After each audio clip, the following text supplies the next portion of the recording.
आदरणीय मेरे प्रिय दोस्तों और भक्तों, क्या हम भारतीय संस्कृति का पालन करें तो हमारा लोक और परलोक दोनों का कल्याण हो जाता है?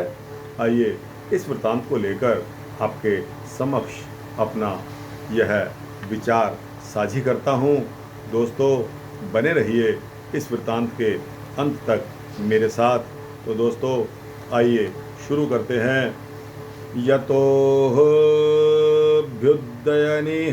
श्रेयस सिद्धिः सधर्मः, अर्थात जिसके द्वारा अभ्युदय और निह श्रेयस की सिद्धि हो वह धर्म है। दोस्तों, धर्म को नहीं छोड़ना चाहिए। जिस प्रकार राजा युधिष्ठिर ने भारी से भारी विपत्ति पड़ने पर भी धर्म का त्याग नहीं किया, उसी प्रकार हमें भी धर्म का त्याग कभी नहीं करना चाहिए। महाभारत में भी कहा गया है, न जातु कामात्र भयात्र लोभाद धर्मं त्यजेत् जीवितस्यापि हेतोः नित्यो धर्मः सुख दुःखे त्वनित्ये जीवो नित्यो हेतुरस्य त्वनित्य। अर्थात मनुष्य को किसी भी समय न काम से, न भय से, न लोभ से और न ही जीवन रक्षा के लिए अपने धर्म का त्याग करना चाहिए, क्योंकि धर्म नित्य है और सुख दुख अनित्य हैं तथा जीव नित्य है और इस जीवन का हेतु अनित्य है। दोस्तों, धर्म ही मनुष्य का जीवन प्राण है और इस लोक तथा परलोक में कल्याण करने वाला है। परलोक में तो केवल एक धर्म ही साथ जाता है, स्त्री, पुत्र और संबंधी आदि कोई भी वहाँ साथ नहीं जाता। अतएव अपने कल्याण के लिए मनुष्य मात्र को नित्य निरंतर धर्म का संचय करना चाहिए। उक्त धर्म की प्राप्ति के लिए धर्म के ज्ञाता महापुरुषों के संग और उनकी अनुपस्थिति में सत शास्त्रों के अनुशीलन से होती है। त्यागपूर्वक धर्म के पालन से उसका दूसरे लोगों पर भी बहुत अच्छा प्रभाव होता है। उसके प्रभाव से पापी पुरुष भी धर्मात्मा बन जाते हैं।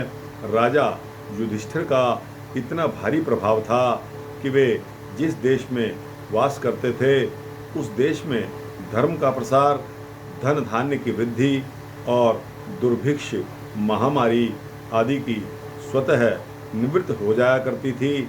महाराज युधिष्ठिर का यह प्रभाव विस्तार से देखना चाहें तो महाभारत के विराट पर्व का 28वां अध्याय आप देख लीजिए।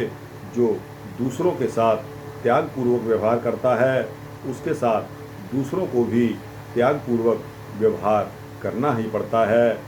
हमारी तो प्राचीन त्यागपूर्ण धार्मिक शिक्षा है, उससे हमारे आत्मा का कल्याण तो होता ही है।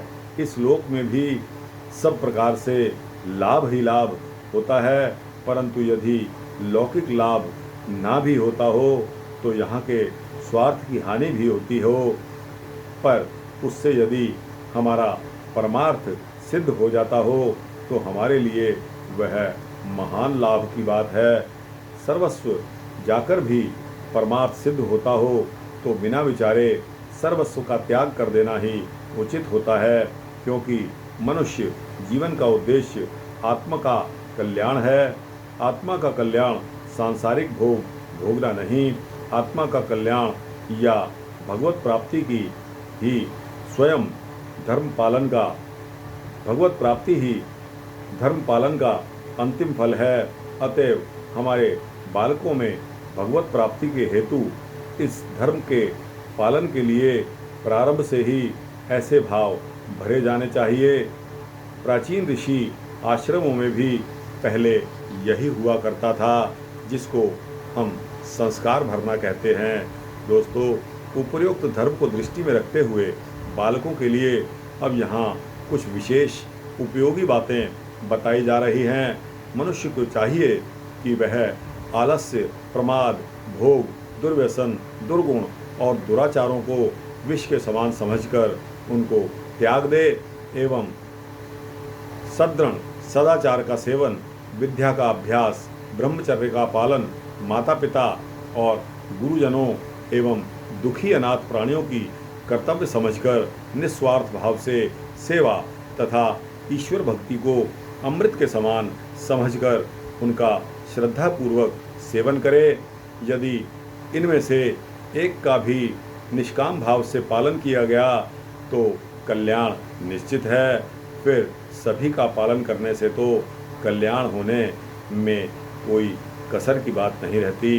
दोस्तों, 6 घंटे से अधिक सोना, दिन में सोना, असमय में सोना, काम करते समय या साधन करते समय नींद लेना, काम में असावधानी लाना, अल्पकाल में हो सकने वाले काम को अधिक समय में करना, आवश्यक काम के आरंभ से ही उसको विलंब से शुरू करना तथा अकर्मण्यता को अपनाना आदि सभी आलस्य के अंतर्गत आते हैं।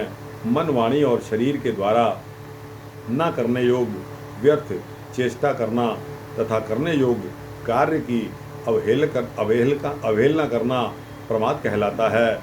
ऐश आराम, स्वाद, शौक, फैशन, विलासिता, विषयों का सेवन, इत्र फुलेल, सेंट पाउडर आदि का लगाना, श्रृंगार करना, थिएटर, सिनेमा आदि जाना, विलास तथा प्रमोदक उत्पाद ग्रंथों में डूब जाना आदि सभी भोग हैं।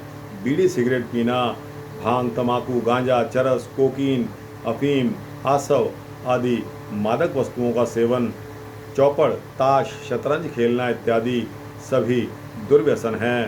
काम, क्रोध, लोभ, मोह, दंभ, दर्श, अभिमान, अहंकार, मद, ईर्ष्या आदि दुर्गुण हैं।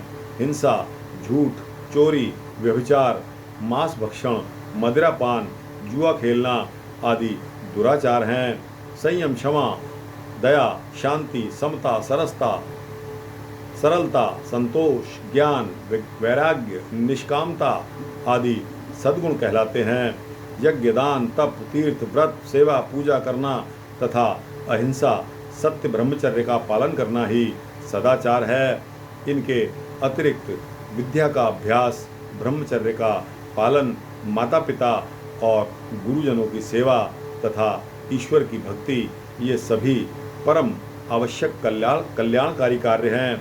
इसलिए बालकों और नवयुवकों से निवेदन है कि वे निष्काम भाव से सभी साधनों ऊपर जो बताए गए हैं उनका जीवन के स्तर पर उनका पालन करके अपना स्तर ऊंचा उठाएं, उसका पतन न होने दें और दोस्तों अपने द्वारा संसार समुद्र से उद्धार करें और अपने को अधोगति में ना डालें, क्योंकि यह मनुष्य आप ही तो अपना मित्र है और आप ही अपना शत्रु है। जिस जीवात्मा द्वारा मन और इंद्रियों सहित शरीर जीता हुआ है उस जीवात्मा का तो वह आप ही मित्र है, और जिसके द्वारा मन तथा इंद्रियों सहित शरीर नहीं जीता गया है उसके लिए वह आप ही शत्रु के सदृश शत्रुता में बरतता है। इससे यह बात सिद्ध हो जाती है कि जो मनुष्य अपने मन इंद्रियों को जीत लेता है वह स्वयं ही अपना मित्र है, और जो नहीं जीत पाता वह स्वयं ही अपना शत्रु है, क्योंकि मन इंद्रियों पर विजय प्राप्त करने वाला पुरुष ही विषयों से मन इंद्रियों को रोककर दुर्गुण दुराचार का त्याग और सद्गुण सदाचार का सेवन करके आत्मकल्याण कर सकता है। जिस आचरण को श्रुति एवं स्मृति उत्तम बतलाते हैं तथा अच्छे पुरुष जिसका आचरण करते हैं एवं हमारी आत्मा भी यह स्वीकार करती है कि ये आचरण अच्छे हैं, यही धर्म है। श्री मनु जी ने कहा है कि श्रेष्ठ पुरुष वेद, स्मृति, सदाचार और अपनी आत्मा की रुचि के अनुसार परिणाम में हितकर यह 4 प्रकार का धर्म साक्षात लक्षण कहते हैं।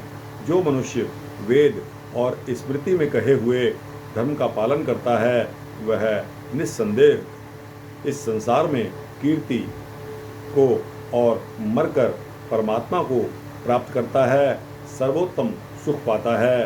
अतः हमारा सभी युवकों से निवेदन है कि परमात्मा दोस्तों वर्तमान में जो हमारा बहुत ही नैतिक पतन हो रहा है इससे बचकर अपनी आत्मा को ऊपर उठाएं तथा इस लोक में और परलोक में हमारा परम कल्याण हो वही आचरण करें एवं सच्चे हृदय से सच्ची लगन के साथ सभी ओर से ऐसा प्रयत्न करें जिसमें अपनी भौतिक और बौद्धिक व्यवहारिक और सामाजिक नैतिक और धार्मिक तथा आध्यात्मिक तथा परमार्थिक उन्नति हो, मानव जीवन सफल हो, यहाँ अभ्युदय को प्राप्त करें और अंत में मुक्ति की प्राप्ति हो।